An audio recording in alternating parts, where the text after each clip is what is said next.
नमस्कार, आप देख रहे हैं पंजाब केसरी टीवी और मैं हूं आपके साथ नीलम। जनता के विकास और कानून व्यवस्था के मुद्दों से शुरू हुआ प्रदेश का चुनावी दंगल अब एक गधे पर जाकर टिक गया है।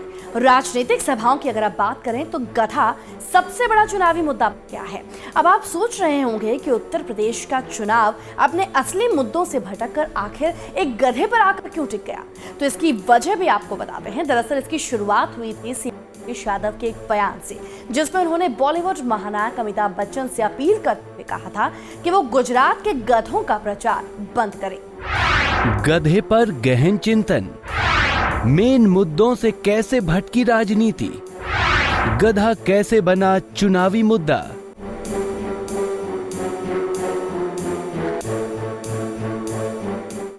तो इस सदी के बड़े महानायक से कहेंगे कि अब आप गुजरात के गधों का प्रचार मत करिए। और वो चुनाव बगल में है, इलाहाबाद में, बाद में बगल में है। और हम तो पत्रकार साथियों से कहेंगे, आपके टीवी पे भी चला होगा, हम इस सदी के सबसे बड़े महानायक से निवेदन करेंगे कि अब आप गुजरात के गधों का प्रचार मत करिए। और जिन्होंने ऐड देखा होगा वो जानते होंगे। बताओ, कहीं गधों का भी प्रचार होता है क्या? तो वहीं सीएम अखिलेश के बयान पर पीएम मोदी ने पलटवार करते हुए कहा कि गधा अपने मालिक का वफादार होता है और वे गधे से प्रेरणा लेते हैं। लेकिन अखिलेश जी, आपको पता नहीं है, गधा भी हमें प्रेरणा देता है।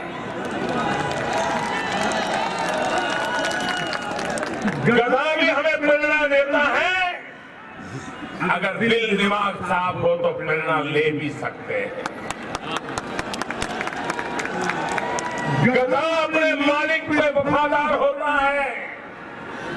गधा अपना मालिक जितना काम ले उतना करता है और कम से कम खर्चे वाला होता है।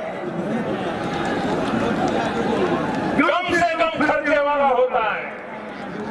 भाइयों बहनों, गधा कितना ही बीमार हो, कितना ही खाली पेट हो, कितना ही थका हुआ हो, लेकिन मालिक अगर उस पर से काम लेता है तो सहन करता हुआ भी अपने मालिक का दिया काम पूरा करके रहता है। पीएम मोदी के पलटवार के बाद तो गधा चुनाव का सबसे बड़ा मुद्दा बन गया। इसके बाद गधे पर बयानों की बौछार हो गई। आप भी लीजिए गधे वाले बयानों का मजा। और हमें बोलने लगे कि मुख्यमंत्री उत्तर प्रदेश को उनकी विशेषता नहीं पता है। हमने कहा कि ऐसे लोगों की विशेषता हम जानना नहीं चाहते। बताओ, कोई गधों की भी विशेषता जानना चाहेगा क्या? क्या कह रहा था? असल बात कहाँ थी? गधों की। देखो, गधों को याद रखो। गधे को याद रखोगे तो जीवन का रास्ता मिलेगा। देश के बादशाह ने कहा है कि मैं गधों से प्रेरणा लेता हूं। हे अल्लाह, क्या होगा हिंदुस्तान का? मेरे मालिक बचा ले हिंदुस्तान को, जिसका बादशाह गधों से मशवरा ले रहा है। ये डिमोनेटाइजेशन हुआ। बादशाह, बताओ किस गधे के मशवरे से तुमने हमें लाइन में लगाया था, उसका पता चाहिए।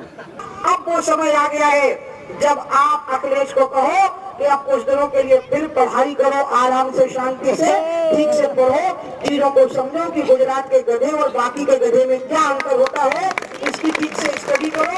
हमें गधों के बारे में जानना ही नहीं है और हम तो केवल काम की बात करना चाहते हैं, बस काम की बात। कि गधा माँ शीतला की सवारी है और आप गधे का, अखिलेश जी, आपके प्रचार रोकने से गधे का जो महत्व है वो कम नहीं होने वाला है। जब देश के प्रधानमंत्री प्रेरणा लेंगे गधे से तो बताओ मुद्दे कौन से आएंगे? प्रेरणा ली जाती है विद्वानों से, विचारकों से, महापुरुषों से, उनके विचारों से। अब मोदी जी प्रेरणा ले रहे हैं गधे से और उनके मंत्री चमचागिरी में कहते घूम रहे हैं। वो ढूंढ रहे हैं कि गधे की कौन कितनी बड़ी तारीफ कर ले जाए। क्योंकि जो जितनी ज्यादा गधे की तारीफ कर लेगा वो मोदी जी का खास मंत्री माना जाएगा। आपको बता दें कि देवताओं ने समुद्र मंथन किया था तो अमृत निकला था, जबकि नेताओं के मंथन से गधे की प्राप्ति हुई। आपको बता दें कि प्रदेश की राजनीति में गधे के अलावा शमशान, कब्रिस्तान, रमजान और दिवाली जैसे मुद्दे भी उछाले गए, जबकि इस सब के बीच विकास का मुद्दा गायब रहा। प्रदेश के चुनावों के 2 चरण अब भी बाकी हैं। अब देखने वाली बात ये होगी कि क्या इन चरणों में भी विकास मुद्दा बन पाता है या नहीं। Bureau report, Punjab Kesari TV.